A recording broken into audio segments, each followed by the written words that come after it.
Découvrons ensemble le milieu associatif de notre Grand Sud avec les animateurs de Fréquence Évasion. Attention, restez en notre compagnie, c'est dans quelques instants sur Fréquence Évasion. La planète, les animaux et les hommes craignent pour leur santé et leur avenir. Dans quelques instants, nous allons ouvrir un nouveau dossier protection de l'environnement. Loisirs, culture, environnement, économie. Sur Fréquence Évasion, l'info dans le Sud est sans limite. Fréquence Évasion, la culture du Grand Sud. Sur Fréquence Évasion, nous allons parler anti-corrida en compagnie de Monsieur Le Gall du 483. Monsieur Le Gall, bonjour et merci d'être avec nous. Oui, bonjour. Vous êtes une association anti-corrida basée dans le Var et on est toujours un peu surpris ici quand on parle de corrida dans le Var, en l'occurrence sur la Côte d'Azur.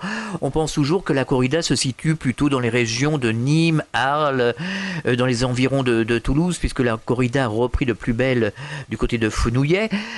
Qu'en est-il alors donc de cette corrida à Fréjus ? Et si malheureusement la corrida sévit encore en France dans différents secteurs du sud, grosso modo dans le sud-ouest et le sud-est, et aussi à Fréjus, qui est la seule ville varoise dans laquelle se déroulent encore annuellement des tortures et massacres de taureaux dans les arènes. Quelles sont les actions que vous menez pour lutter contre cette corrida ?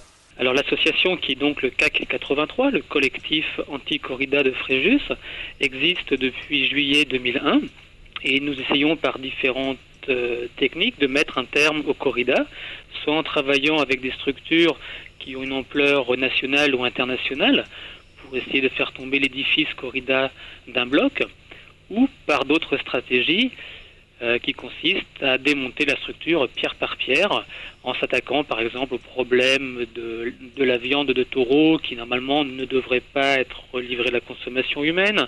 Rappelons que cette viande, puisque nous avions fait quelques émissions justement avec certaines associations du Grand Sud, rappelons que cette viande est impropre à la consommation puisqu'elle est bourrée de toxines. Bien sûr, la viande est très chargée en adrénaline, mais bien souvent malheureusement les taureaux aussi ont été drogués avant les corridas pour les assagir un petit peu s'ils sont trop vigoureux. Et il y avait également le problème de l'ESB, de l'encéphalopathie spongiforme bovine, qui est transmissible à l'être humain.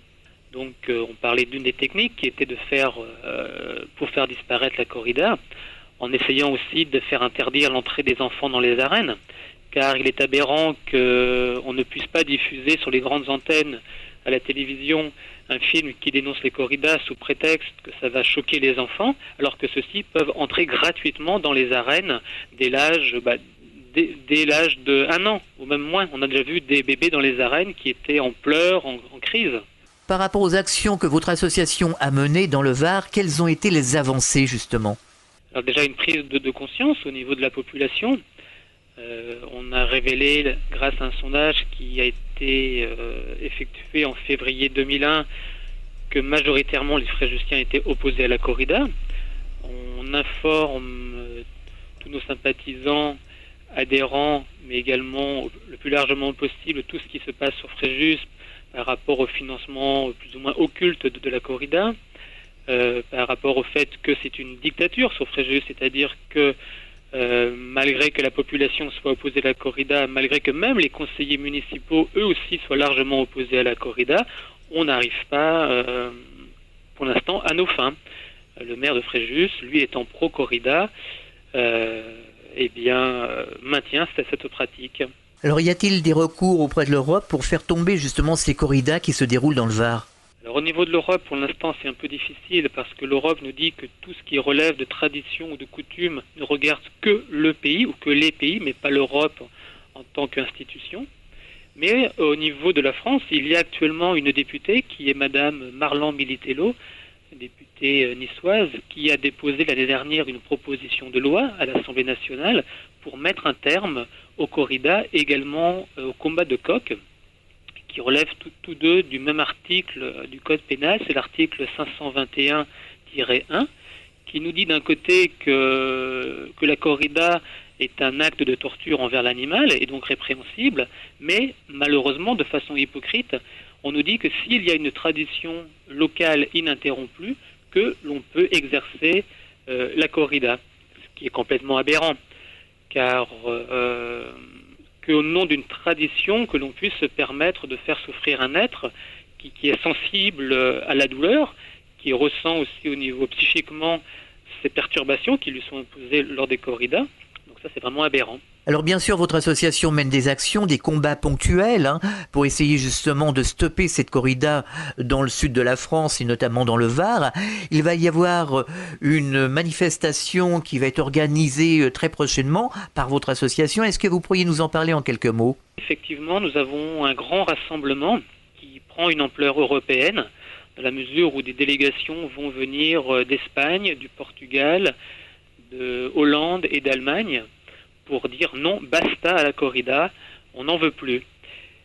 Et nous ne pouvons qu'inviter les auditeurs et tous les sympathisants de la cause animale à venir nous rejoindre, car il est très important que nous soyons, nous aussi, très nombreux dans la rue, plus nombreux que ne le sont les spectateurs dans les arènes, pour être un peu crédibles. Pour l'instant, nous sommes une majorité quelque peu silencieuse à être opposée aux corridas. D'ailleurs, je parlais de sondages. Tous les sondages en Europe prouvent que les gens ne veulent plus de la corrida, même en Espagne. Mais il est important de faire un tout petit effort supplémentaire, de consacrer quelques heures à venir avec nous à Fréjus, en face de l'Office du tourisme, c'est-à-dire place Paul Vernet. Alors comment faire comprendre à ces gens la douleur du taureau? Est-ce que vous avez des techniques particulières? Comment faites-vous ce travail de fond? Nous essayons de le faire toujours par différents écrits, quand on peut être relayé par les médias, mais également par la diffusion d'un DVD qui a été réalisé par Jérôme Lescure. C'est un des responsables du CRAC, le comité radicalement anti-corrida. Ce DVD montre réellement ce que c'est une corrida. Le film a été réalisé en partie par une caméra cachée dans les arènes de Béziers et ailleurs, dans d'autres villes du sud de la France. Et tous ceux qui souhaitent avoir ce DVD peuvent l'obtenir en nous envoyant une enveloppe timbrée, à peu près à 1 euro, un petit peu moins, et nous envoyons donc gratuitement ce DVD.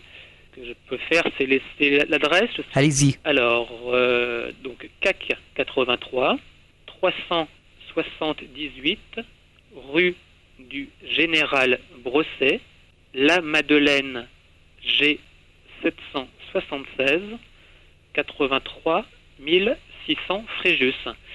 Mais sinon, le plus simple, c'est peut-être de nous passer un coup de téléphone au 04 94 76 89 15. Je répète, 04 94 76 89 15 ou au 06 61 99 58 19.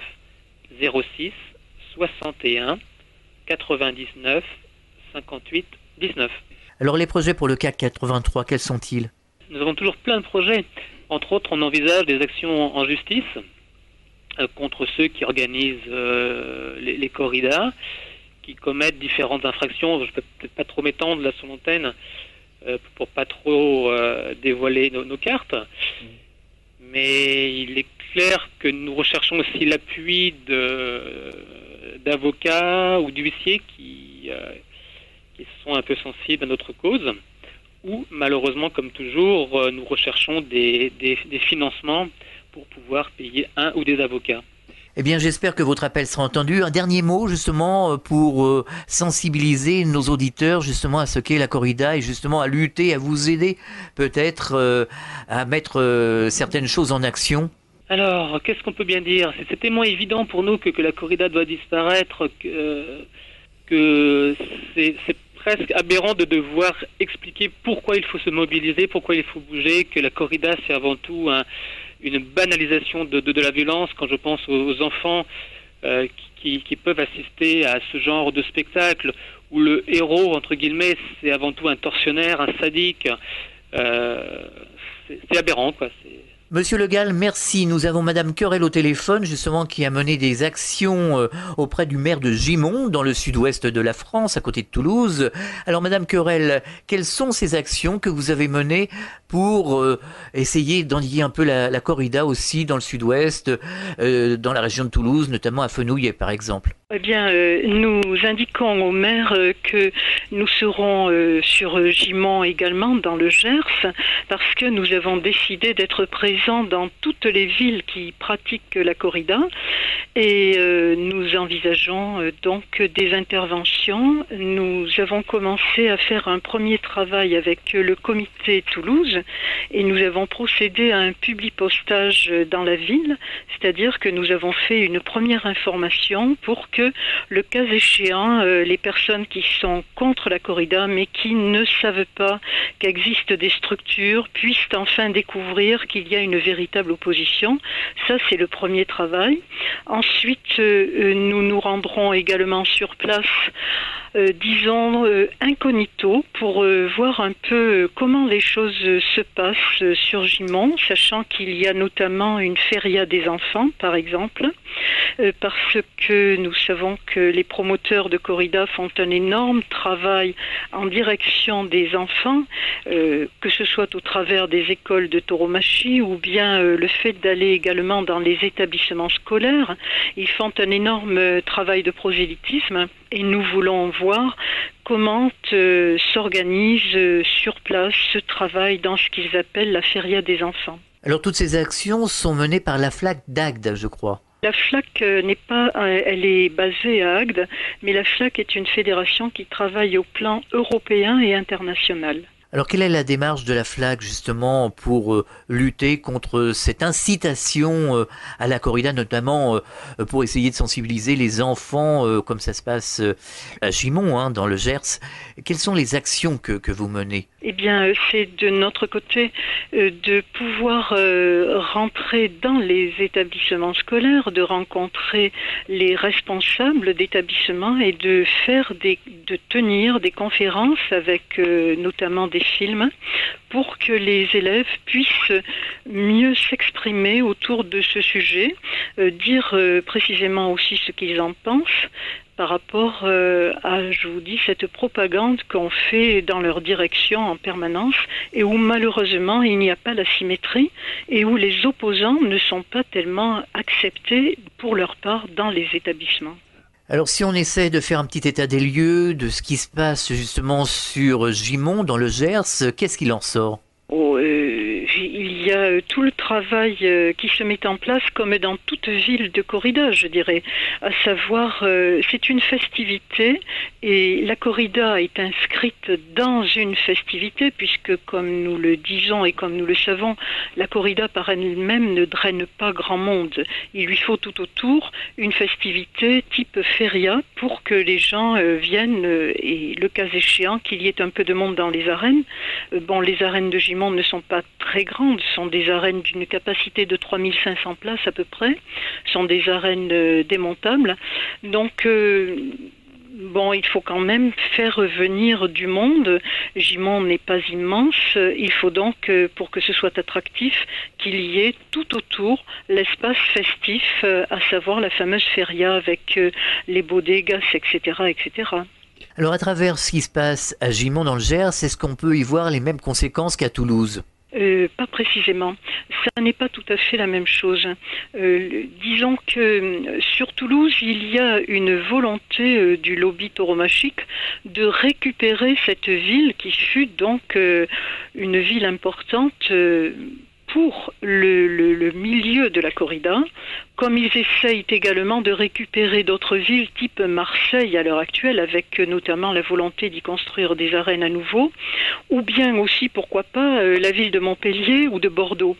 Mais là, la ville de Gimont, en tant que telle, elle n'a pas le même cas de figure que Toulouse. C'est une ville qui organise ses propres corridas et n'est pas en relation directe avec Toulouse, voilà. Quelles sont les premières réactions à Gimont par rapport à votre démarche? Les réactions sont que des personnes que nous avons rencontrées, des habitants de la ville, nous disent ne pas du tout trouver intéressant ce type de festivité par ailleurs, des personnes osent à l'heure actuelle nous dire qu'elles sont contre la corrida, chose qu'elles ne pouvaient pas dire dans la mesure où elles ne connaissaient pas de structure organisée qui mène cette lutte. Et pour elles, c'est une espèce de soulagement. Et il est vrai que lorsque nous serons présents au cours d'une action, à ce moment-là, ces personnes pourront se joindre à nous et dire, le cas échéant, à leurs élus, nous n'en voulons pas, nous ne voulons pas de corrida dans la ville de Gimont, et peu à peu, le travail se met en place, comme partout d'ailleurs, comme partout en France, puisque nous travaillons, nous sommes nombreux et nombreuses à travailler, que ce soit dans le sud de l'Hexagone ou bien aussi dans le nord, où malheureusement il y a une volonté de propager ce phénomène tauromachie. Et ce serait tout à fait dans l'intérêt de Gimont, puisqu'on s'est aperçu que, au niveau touristique, la corrida a vraiment un très très mauvais effet, un très mauvais impact. Oui, là aussi, il est vrai que lorsque pas mal de personnes recherchent le sud, nous avons l'Europe du Nord qui, quelque part, essaye de venir s'installer vers l'Europe du Sud. Et nos amis qui sont des protecteurs des animaux, lorsqu'ils découvrent ce qui se passe dans ces villes-là, quelque part sont choqués et nous disent ne pas vouloir venir s'installer là ou ne plus vouloir venir en qualité de touriste visiter ces villes qui pratiquent comme ça des exhibitions sanguinaires type corrida ou encore aussi des encierros par exemple qui sont des courses de taureaux dans les rues où les animaux sont particulièrement maltraités parce que ça fait également partie de la maltraitance. Alors bien sûr, les auditeurs de Fréquence Évasion qui nous écoutent actuellement, qu'ils soient de Gimont ou d'ailleurs, peuvent vous contacter. Alors vous allez nous donner les coordonnées de la flaque d'Agde afin que ces auditeurs puissent se mettre en rapport avec vous et pouvoir peut-être essayer de vous aider quelque part. Absolument. Alors donc le téléphone fax 04 67 37 79 31. Alors il faut signaler également un site internet extrêmement bien documenté.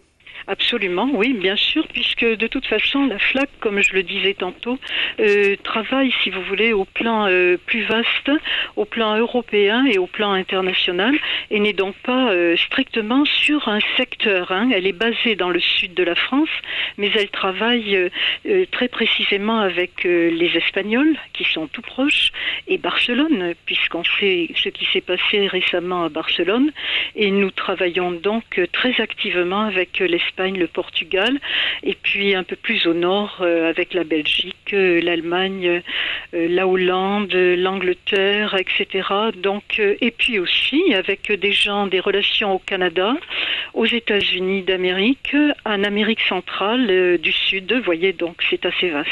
Y a-t-il des actions, des projets qui sont prévus par le FLAC dans un avenir très proche ? Oui, les projets, nous travaillons également, déjà beaucoup en direction justement de la protection de la jeunesse, parce que c'est précisément à ce niveau-là qu'il faut être très vigilant. Et nous avons entamé une grosse action par rapport à la volonté de l'UNICEF d'avoir des villes labellisées Amis des enfants. Et il y avait parmi toutes les villes susceptibles de devenir ces villes Amis des enfants, la ville d'Arles. Or, la ville d'Arles fait d'une part des corridas, d'autre part a une école de tauromachie, et nous avons indiqué à l'UNICEF qu'il fallait quand même essayer de voir d'un peu plus près ce que faisaient les villes qui étaient pressenties pour devenir Amis des enfants. Voilà. Ça, c'est un exemple parmi tant d'autres. Pour clore ce dossier sur la corrida, quel serait le message que vous souhaiteriez adresser aux auditeurs de Fréquence Évasion afin de les sensibiliser qu'il ne faut pas marcher entre guillemets dans la combine et qu'il faut essayer justement au contraire de boycotter ces manifestations qui sont vraiment assez barbares et d'un autre âge? Oui, alors c'est assez délicat parce que quelquefois les personnes ne savent pas du tout ce qu'elles vont voir. Elles voient une espèce de publicité et se disent au fond pourquoi pas, je peux essayer de jouer les curieux. Mais il est certain qu'en faisant ça, ne serait-ce qu'en payant sa place, même si on ne sait pas ce que l'on va voir, on va malheureusement cautionner cette barbarie. Et le fait même d'aller dans les férias, on pourrait presque aller jusque-là. Ça cautionne également la corrida, puisqu'à l'heure actuelle, la feria tourne beaucoup autour de la corrida. Alors nous travaillons bien entendu à obtenir qu'il y ait des férias sans corrida, mais ce que nous disons à tous nos amis qui viennent de loin et qui veulent s'amuser, le cas échéant, d'accord, buvez un coup, pourquoi pas, mais surtout ne mettez pas les pieds dans les arènes, parce que là, bien entendu, vous allez cautionner tous ces massacres, toutes ces tortures rituelles, et surtout, ne faites pas ça. Et surtout, venez nous soutenir à Nîmes, puisque nous mettons en place une opération devant les arènes pendant la feria des vendanges. Donc là aussi, après tout, si vous voulez que la corrida s'arrête, il faut donner un coup de main à ceux qui sont en train de travailler pour obtenir l'abolition de la corrida et venir et descendre dans la rue pour dire aux élus, nous n'en voulons plus. Eh bien, Madame Querelle, nous espérons que ce message aura été entendu et nous vous souhaitons bonne chance pour Gimont. À bientôt sur Fréquence Évasion. Au revoir. Au revoir. Vous écoutez Fréquence Évasion. Nous refermons provisoirement ce dossier anti-corrida très bientôt sur cette même antenne entre Menton et Toulouse, partout dans le Grand Sud, sur Fréquence Évasion, www.fréquenceévasion.com. Fréquence Évasion.